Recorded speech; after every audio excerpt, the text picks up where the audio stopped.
What is up, everybody? Welcome back.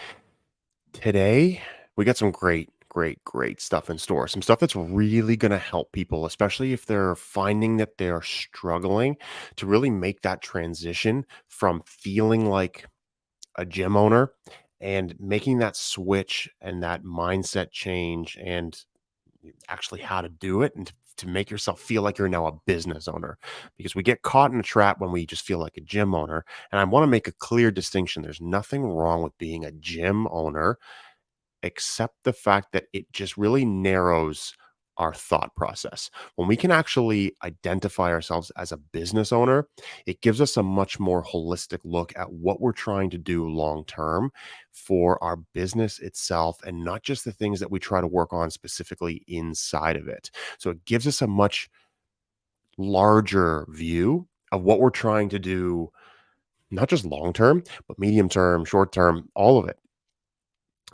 What I really want to focus on, at least to start, is some of the mindset stuff around it. So we're gonna talk we're gonna talk about, statistics and what are some of the stats we should be tracking and how do we track them? And we're gonna break all that stuff down. But first, it's important for us to, again, just like we're trying to look a little higher level and think a little higher level with all this, it's going to be important for us to get a concept and a grasp of that just from the mindset shift that it's going to require for us. So I know for me, I'm going to speak from a lot of my personal experience with this is, we don't know what we don't know. And I felt exactly the same way. And then as we start to learn stuff, whatever it is, right? Whenever we start to learn things, we start to realize how much we don't actually know. And it's through that learning process that we start to uncover not only like the layers of what we need to learn, but the complexities and the depth and the breadth of the things that we actually need to learn. And it typically goes a lot deeper and a lot farther than we actually think. So we have to end up learning a lot more. And, naively, when we start, we kind of feel like we've seen some things in the industry, and whether that's through our own experience or through past jobs and working for past companies, we've got we've got this naive feeling that like, oh yeah, I've seen how they do it, and I know what to do here, and I know how I can do this better. And the reality is that that's not necessarily true. And I dealt with that firsthand. For the longest time, I thought I knew exactly what I was doing and how to do, yeah, how to achieve certain goals and how to achieve that next layer and level up. And when it wasn't happening consistently over time, and I wasn't able to hit that next benchmark or reach that next level or make that next level of or make that goal, that benchmark of revenue, that's when I started to realize that I didn't know enough. And then once I started to learn a little bit more, I started to realize how much more there really was for me to learn. It's like you start to uncover these stones. You start to you start to turn these things over and realize, okay, there's a lot that I don't know and a lot that I still need to dedicate to actually learning it and figuring out what that's going to look like for me. And I know that's all really conceptual. That's all really high level. That's conceptual. I want to use a more specific example.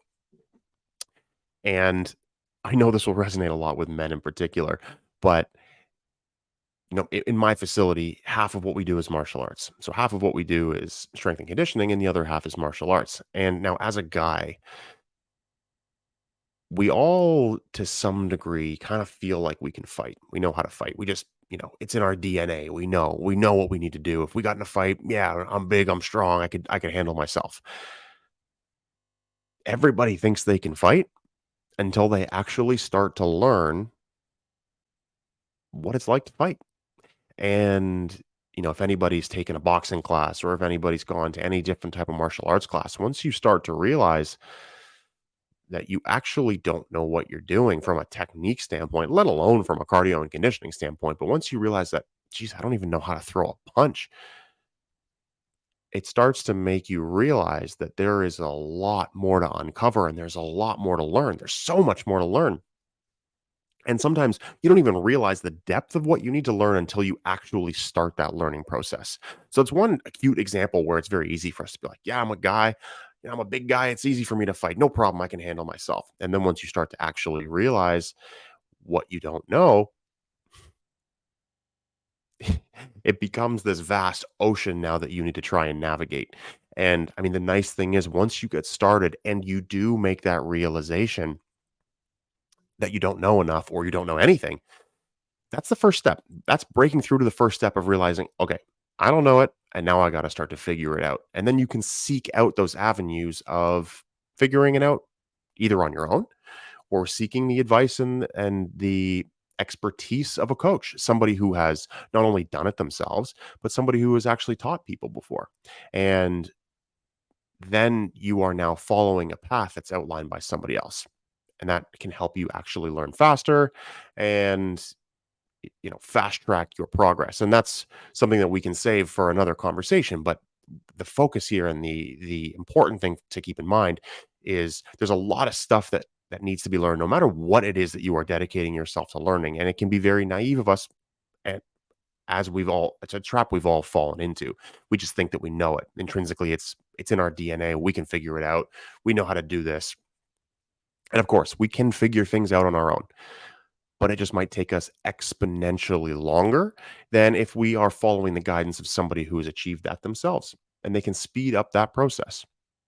So this is really applicable to business. And why is it applicable? Right? Why and how does that mentality and that example that I used of fighting or martial arts in general, how does that apply to business specifically? Think about it. The majority of people, at least the majority of us, right? Gym owners, we don't start businesses as business people. That's not that's not what we're setting out to do. That's not our mission. That's not our passion. That's not what we're following. We're not making a leap one day and deciding if our path was that we were a personal trainer somewhere else. Our path isn't one day, oh, well, I've been personal training for 5 years and now I want to be a business owner. Typically what happens is, oh, I've been personal training for 5 years. Now I want to be a gym owner. I want to own the gym. I want to do it myself because I can take my passion and really elevate this and turn it into something special and help a lot of people. So we're not really approaching this as a business. Of course, conceptually, we're thinking, yeah, I want to start my own gym and it's a business and I have to incorporate and I have to file taxes and all of that stuff that comes along with it actually being a business, but we're not thinking like a business owner. And those are two very important distinctions to make. We know it is a business, but we're still thinking small. We're still thinking like we're a gym owner and like we are trying to help people, trying to make a difference. And that's great, but there's a whole other side of that that gets completely left out. And that's where we need to bridge that gap here. Because, the way that we look at this really is we're not trying to start this business to make money. We're not. We love what we do. We want to make a difference. We want to help people. And we think we can do that better, more effectively, more efficiently, at a larger scale if we own our own facility. And that's all true. That is true. But if we don't actually think a little bigger and start to figure out the nuances and the ins and outs of what does it actually take to operate a profitable business, that stuff is all going to fall flat on its face. I mean, realistically speaking, you're going to spend more hours a week working, or you're just going to spend more hours in your life working than doing anything else. So you might as well love what you do. And that's what a lot of us think when we decide to make this entrepreneurial leap. We don't necessarily want to work for somebody else. We want to stay in the industry. We want to find a way for this to be financially viable. And we think that we can do that on our own. But where the small thinking comes in is that we let the desire to make a difference and help people be the main focus and the main thing that drives us, and that complete and total focal point, which is good, that needs to be there to a certain degree. But the problem is that we fail to realize that if we don't make money, if we aren't profitable, then none of those things are even going to happen. Because if you don't make money, how are you going to help people? Because you won't be able to pay for any of your expenses. You won't be able to pay your lease. You won't be able to pay to keep the lights on. You won't be able to pay for any of the equipment, all of that stuff, upgrades, whatever. Even to go a level farther, let's say you can pay for all those things, and that's okay. That's I mean that's a good start. You need that. But what if you can't actually pay yourself anything? That's another huge mess because there's layers to this, right? We don't only want to have the lights on and be operational and literally be able to just stay alive. We want to flourish because you are able to make such a difference and an impact in people's lives.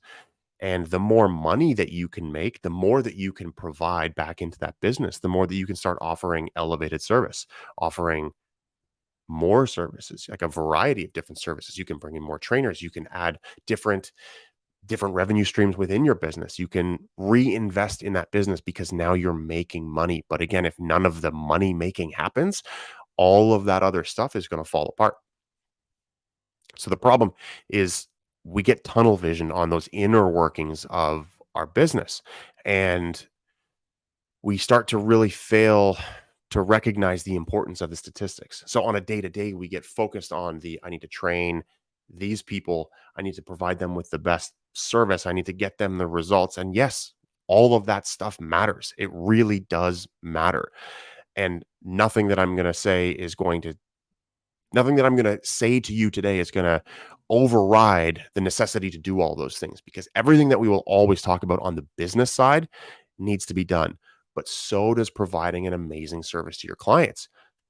If you do everything exceptionally well on the business operations side, but you provide a terrible service to your clients, that's not good either. The problem that happens is that everybody is usually providing a great or good or excellent or insert positive word here type of service, but they do nothing on the business side. And then that's where things start to really fall apart because they're not making money. So, what you need is both sides of the coin. Now, one of the ways that we can really start to understand what needs to happen more on the business end of things is, and I'm sure you've probably heard conversationally people dropping a lot of different acronyms. There are a ton of different acronyms in business.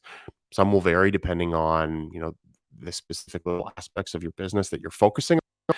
And I'm not going to overwhelm you with a million different acronyms and their definitions and how to get to them and figure out what they all are today. There's three that I want to focus on, but you probably have heard things like your CPL, your CAC, which is CAC, commonly referred to as CAC, your ROI, your ROAS, which another acronym, ROAS, your LTV, EFT. Those are just a few. Those are a few of the more common ones, and you're going to need to know what all of them mean. We're not going to bombard you with all of them today. I don't want to overwhelm you with too much information. There's three, like I said, that I want to focus on in particular, at least the three that I'm going to say are the most important ones that you need to know pretty much at all times. Every single day, you should know what this number is. You don't necessarily need to calculate all of these numbers on a daily basis, but if somebody asks you what these numbers are, which would be an internal thing, somebody on your team, if you have multiple people that work with you and you guys are working on these numbers together, these are the types of things that you need to know. And realistically speaking, these are the indicators, these are the key KPIs. That's another one, the key performance indicators. These are indicators of the health of your business. So if you don't know the health of your business because you don't know the numbers, you don't know the stats, you don't even know you don't know how to calculate them, you don't know what they mean, can you start to see how the business side of things is starting to fall apart here? Because we just don't know anything on the back end of what's actually going on within your business. And again, this is such a common thing. I was in this exact same position. I know I've touched on this in the past. This is where, for us and myself as a business owner, when I was seeing poor results on the sales side, the result or the conversation with the team was, okay, guys, well, we need to start selling more. So let's go sell more. But we didn't know where the actual breakdown in that sales vehicle was. We didn't know at what stage we were losing people. So if we don't know where the problem is, we will never be able to fix it. Imagine your car. Imagine your mechanic didn't know your car is running terribly and you take it to a mechanic and they have no idea where the problem is. Yeah, we just need to fix it. But fix what? If they don't know what to fix, it could take them days, weeks, months, years to fix the problem because they're just going to be taking shots in the dark. They're going to be fixing things that maybe don't even need fixing, right? You can see how this correlates. So if you have a problem, but you don't know what's actually happening at the different stages or the different inner workings of your car or your business in this case, how are you going to know what to fix? Now, on the opposite side, if you are tracking all of the things that you need to be tracking and you still have a problem with a given result, let's say in my case, it was sales, and we didn't know what the problem was, but let's say that we were tracking all of our statistics along the way. We knew what our show rates were for our leads coming in. We knew we let me take a step back. We actually knew how many leads were booking, going from a lead to a booked call. Then we knew what the show rates were from a booked call to actually showing up for that call. Then we knew what our conversion rate was on that call, and that et cetera, et cetera, et cetera. Right? As you see, we continue to extrapolate this further, so we know the statistics every single step of the way. So we can look then if our result is that we're not making enough sales, our numbers will show us at every step where we are having problems. If we are able to take a look and see that, well, the problem here is that we actually are just we're getting a lot of people to come in as leads, and a lot of them are actually booking a call, but once we get on the call, we're just not closing anybody. Well, there's our problem. We know we don't have to start going and changing our ads because they're working. And again, of course, there's actual statistics and numbers behind this. I'm just giving you a very loose example. But once you know those numbers, and we can talk about those numbers, and we definitely will talk about those numbers, and we'll go through exactly what the percentages are that you should be hitting. We'll save that for another day, but that's going to be a really detailed. We'll hit on that next week. That'll be a really detailed one, so you know exactly what percentages you should be looking at every step of the sales cycle. That's a really good one. This is an important one that we can implement right away that will give us a little bit of a better indication of even what to do on our side before we start to implement that sales process. So we're going to start with this. But again, this gives us the idea and the knowledge of where the problem is so we can diagnose that problem, we can fix that problem, and then we can move forward and make actionable and major changes. I'm going to say quote unquote major changes because they may not need to be actual big things that change, but they will make very big differences, right? Small levers open big doors. So, one of the big problems too that comes with all this, and the reason that people don't really, I also think part of this is, like I said, it's a bit of a naivete of not understanding the actual process of owning and operating a business. And think back to grade school. Did you like math? Maybe you did, but honestly, most people probably didn't. I know I didn't. And business is math. All of our business decisions will come down to math. And you can really start to realize the potential of your business through math. And that's really exciting. And I mean, don't get scared. This isn't like pen and paper, bust out your calculator type of math. Of course, you might need that at some point. This can all be done through spreadsheets, which is super helpful. So a lot of those calculations are all done for us. But what's really exciting about this is that we can actually use math to not only understand and know the health of our business and where we are currently at, but then we can also start to make projections and start to realize, okay, so if I just take my close rate from 50% to 60%, you're telling me I'm going to make an extra $15,000 a month? Hmm. That's pretty good. So how can I improve my close rate from 50 to 60? Right? So we start to see like what levers can we pull and what can we do to make some pretty significant changes in our business that will drastically increase our bottom line. So it's really exciting in that sense. It does give you an opportunity to see where things are lacking and how you can just make, even in this case, small little changes that will make a huge, huge difference. But you won't be able to do that if you don't actually track your statistics. So the three that I want to cover on today are your CAC, your churn, and your LTV. So I know churn isn't really an acronym, but basically what we're going to do is go through each of these individually, and you actually need to calculate some of these to calculate some of the others. So I'll explain, but I'm going to share my screen with you. So if you're not checking this out on Facebook, if you're just listening to this, pop into the Facebook group and make sure that you can actually see the visual on this, because it's going to be really, really helpful, because there's going to be a lot of numbers and a lot of sources by which we get those numbers, and that'll be really helpful to just be able to follow along visually. I don't know about you guys, but I'm definitely a visual learner. Audio is nice, but being able to actually like see what I'm hearing and see and hear at the same time, it makes a huge, huge impact for me. So what we're going to do is, again, I'm going to share my screen, but the last thing I'm going to say before I dive fully into this and we start to dissect what each of these are, these statistics, among others, but these ones in particular, they are the pulse of your business. They are the heartbeat of your business. And if you don't know the statistics of your business, you don't know the health of your business. So we won't know what changes that we need to make. We won't know, is our business growing? Is our business dying? What is the status? What is the state? Like, what is our health? The same way that we actually take our own health seriously, we need to take the health of our business seriously, especially if this is our only source of income and our only source of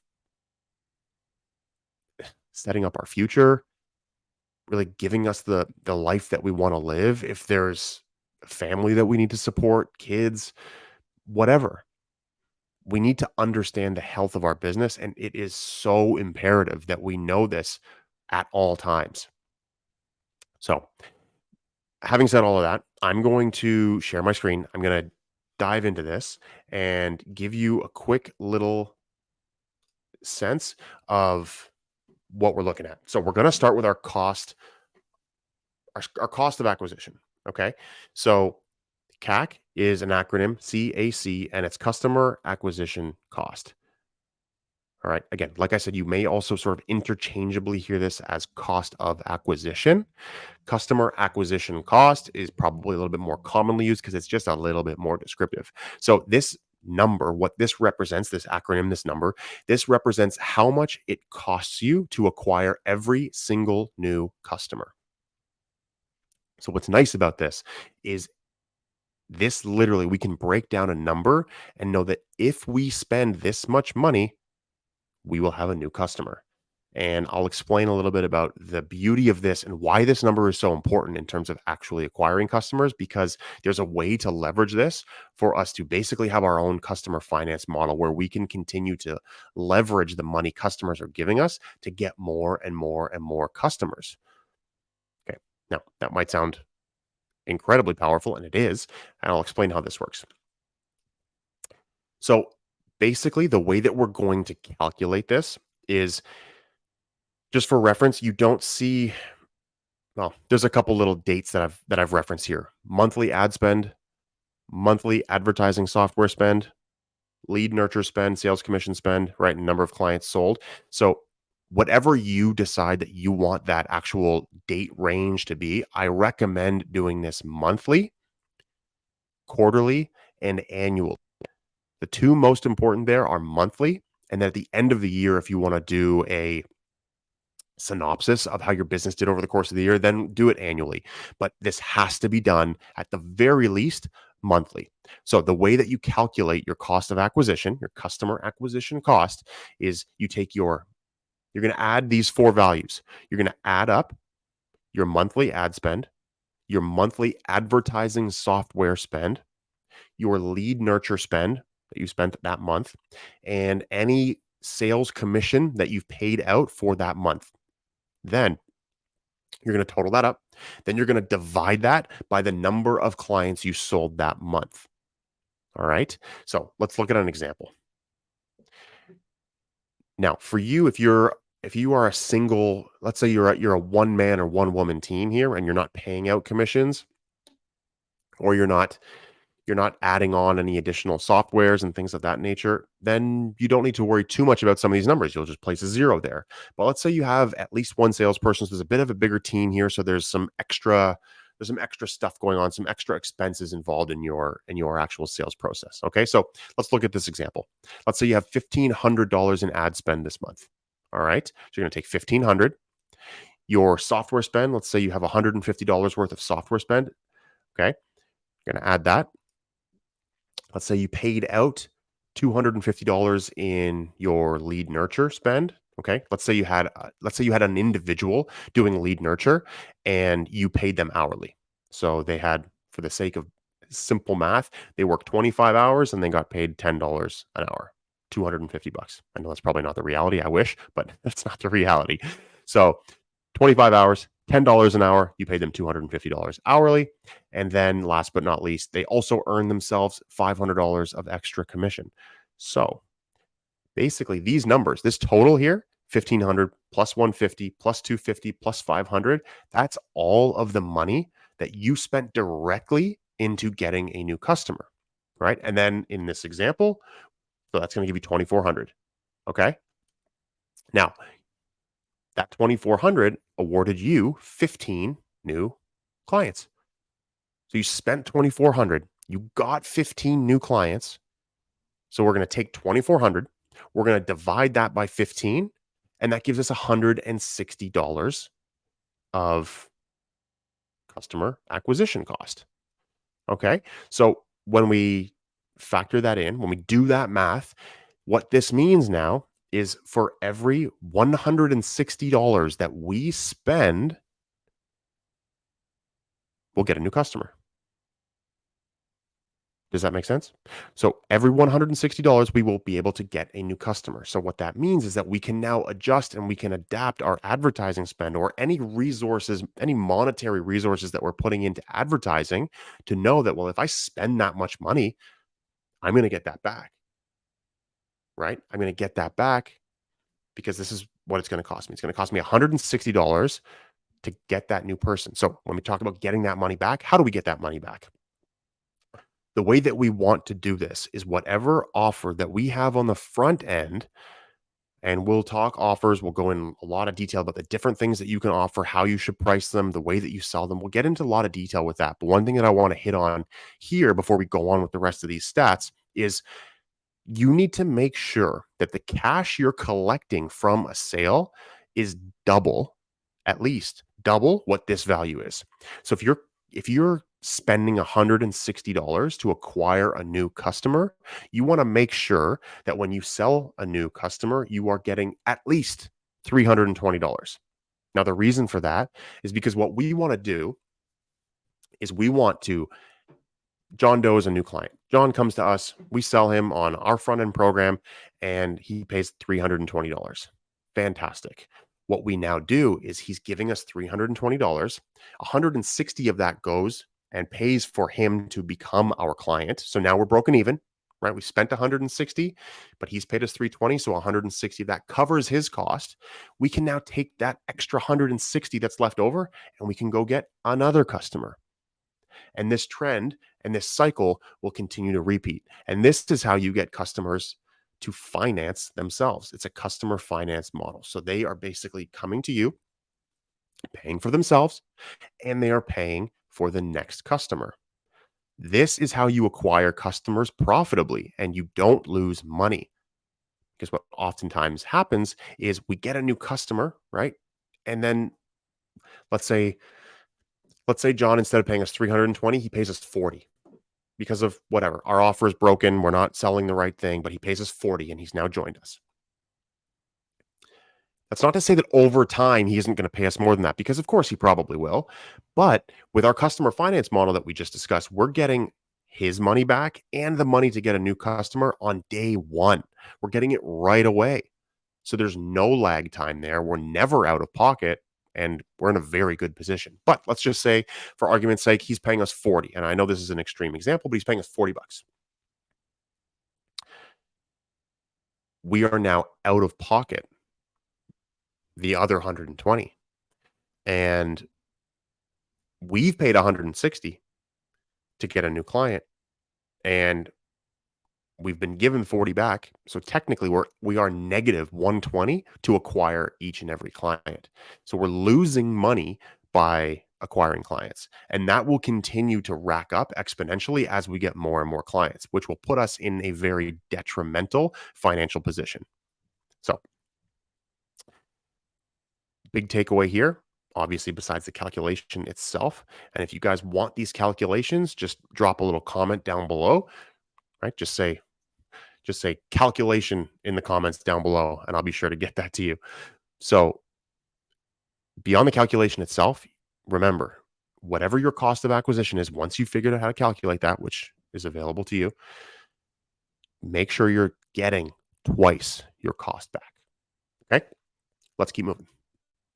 Next up, we want to look at our churn or our attrition. Okay. So what this is this is the percentage of clients that we lose every month. Again, this churn can be calculated on a monthly, quarterly, annually basis. Again, that's something I recommend doing, but it needs to be known monthly. You need to know this number. You absolutely 100% need to know this number, because this number will allow us to really understand the health of where our business is in terms of, are we retaining the clients that we have, or are we bleeding clients? Now, again, we talked about when we know numbers, we know where the problems are.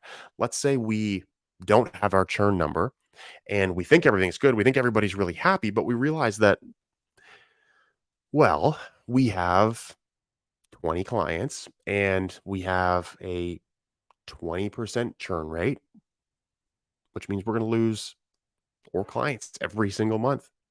We don't add anybody in 5 months, we have no members. But we wouldn't know that if we didn't have this number. So let's look at how we calculate this. Now, there's a really common mistake that happens when this is being calculated, and what we want to avoid. So the way that we calculate this, I'll touch on what goes wrong, what commonly goes wrong in a second, but let me explain how to calculate it first. So the way you're going to calculate it is and when I say EFT here, that's an electronic funds transfer, which is basically just an automated payment. So if somebody's on a recurring payment that happens via credit card because your system charges them on X date every month, or every 7 days or every 14 days or every 28, that's an EFT. Okay, paid in full, when somebody pays you one time, that's a different story. And again, it's good for you to calculate your EFT churn and your paid in full churn, and then your total churn as well. But for this example, we're just going to focus on our EFT churn because that's the thing that happens most frequently. So we're going to look at the total number of EFT members that we lost, okay, that we lost this month. So let's say we're in the month of September. At the end of September, let's say we lost 5 members this month. Okay, let's say we lost 5. Actually, we'll get to this. We'll get to the example in a second. What we're going to do then, before we get there, so number of EFT members that we lost this month, okay? We're going to divide that number by the total number of members that we had at the start of the month. So here's where things go wrong, is people will oftentimes calculate, because they're going to calculate this at the end of the month, they will often take the number of members that they have also at the end of the month, and then they will divide those two numbers, and that's where things go awry. So don't divide the number that you have of total members at the end of the month. You want to take the number of members, active members, that you had at the beginning of the month. So let's look at an example. Again, so let's say we had 8 members that we lost this month. Okay. So over the course of the entire month of September, we lost 8 members. And at the beginning of September, we had 123 members. We also do not want to add in the number of people that we sold. Remember, that's why we're factoring in the number from the beginning of the month, because if we factor in the number we have at the end of the month, that's going to include new people we sold, and that's going to drastically skew this result and not give us an accurate indication of how many members we're losing percentage wise and what our churn actually is. So let's say we lost 8 members this month. We started the month with 123 members. That gives us a churn rate of 6.5%. So industry average in our industry is 10%. So if you're sitting at 6.5, you're doing pretty good. That's not bad. There are there are ways to use these numbers and churn in particular to, like I said a few minutes ago, either indicate or give you an idea of if you don't change anything and you don't sell anything, how many months can you go before your business is at zero? And then also, you can forecast and get an idea of how how long it will take you to go until you fully max out and basically end up gaining and losing the same amount of members every single month. So that's a more that's a more complex and advanced calculation that we can touch on, but we don't need to go into that right now. Right now we just need to focus on the fact that you take the total number of members that you lost this month and you divide it by the total number of members you started with at the beginning of the month, divide those, and that will give you your churn rate. Now, like I said, you want to do this with three different metrics: your EFT, so that's your recurring members, members who pay you on a recurring basis, your paid in full members, and your total average between the two. That'll give you your EFT churn, your paid in full churn, and your total churn. So it's good to know those, and you need to know all three of those on a monthly basis. All right. Last but not least here, we're going to look at our LTV. So our LTV is our customer lifetime value. So this is an average number of how much each customer will pay you over the course of their lifetime as a client with you. So what this means, this gives you a really good indication of, you may offer different programs of at different prices and all of that type of stuff, and those layers of complexity and options within your business, and that's great. But this will give you an indication of an average person, what their LTV and what their lifetime spend is going to be with you, so that you know, okay, every time we sign up the person, like we said, every time we sign somebody up, they paid us 160, excuse me, it cost us 160, they paid us 320. This person is going to roughly pay us $2,500 over the course of the year. So we get an idea of, now every time we add a customer, what does that contract value look like? Let's look at how to calculate this.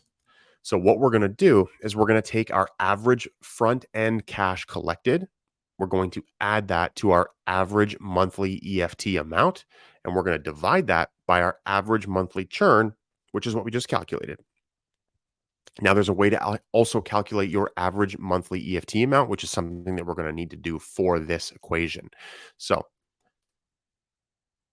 what we're going to do, when we break down this particular equation and we see our front end cash collected and our average monthly EFT amount, what this typically means is, if you have a front end program that you're selling that is, let's look at it separate from your membership. So if you have somebody, and the way that they get started in a membership with you is by joining a 6-week challenge that happens to be $5.99, $4.99, $6.99, whatever that is. Let's say $5.99. It's sort of smack dab in the middle. Then for all of the ones that you've sold, right, you're going to calculate that. Let's say you've sold a bunch of those, right? If you only have one particular offer, then you know the average is the only thing you sell. Otherwise, you're going to actually calculate out that average, but you're going to take that. If you're not selling a front end offer, you're just selling them right into a membership on day one, then that number is zero. Now you're going to take your average monthly EFT amount, and the way you're going to get that is you're going to take the total EFT revenue that you made, and you're going to divide that by the total number of EFT members that you have. That's going to give you your average of what people are paying on a monthly basis. Then you're going to divide that by your monthly EFT churn, which is what we just calculated before. So let's look at an example of this, and we're going to use the same churn that we just calculated. So let's say right now we're not offering a front end program, which is not the greatest idea, and we'll save that for another one as well. But for the sake of this equation, let's say it's zero. Okay. We're selling everybody on day one into a membership. Great. So we're zero. Front end cash collected, nada, zero. Okay. And the average monthly EFT amount that we're getting from our members is $185. Now, our average monthly churn, as we just calculated, is 6.5%. So what we're going to do is we're going to take zero, plus 185, and we're going to divide that by 0.065. Again, that's our average monthly churn, but now in an actual decimal form, so we can actually calculate this. So what this means is that every member, their lifetime value, on average, they're going to pay us $2,846.15. So now we know every time that we sign somebody up, on average, they're going to give us about 28.50. So that's pretty good. So we know from a lifetime value perspective and a cash collected basis, we're going to get about 28.50, which is great. So this gives us a really good indication of how much we're going to make per member, which allows us to then figure out what levers do we want to pull to increase this customer value. How can we get people to either stay longer, and that's by dropping churn. So if we do things on the retention side to keep people longer, then this number is going to go up. If we charge more, but we don't change the rate at which we lose people, this number will still go up, but not as much. So do you see how when we know these statistics, we're able to make tweaks to them to adjust the numbers and the results that we get? So for example, we could go through this and we could say, let's even do this example together. So let's say we have 185 dollars on the top end of this equation, but we know that our churn rate, let's say our churn rate gets worse. Let's say we start losing members faster. So let's say now that instead of being a 6.5% churn, we actually have a 9.5% churn. So we're going to go 185 divided by 0.095. And now our lifetime value on a customer goes from 2,800 to 1,950. So just by our churn percent going up 3 points, we lose about $900 off of their lifetime value. And that number extrapolated over the total number of members that you have will make a huge impact. Now, let's do this the other way. That was a worst case scenario or a pretty bad case scenario. Let's look at a better case scenario. So let's say that we go from 6.5% to 5%, and 5% is a great churn. So now we're going to go 185 divided by 0.05 instead of 2850. We now get 3,700.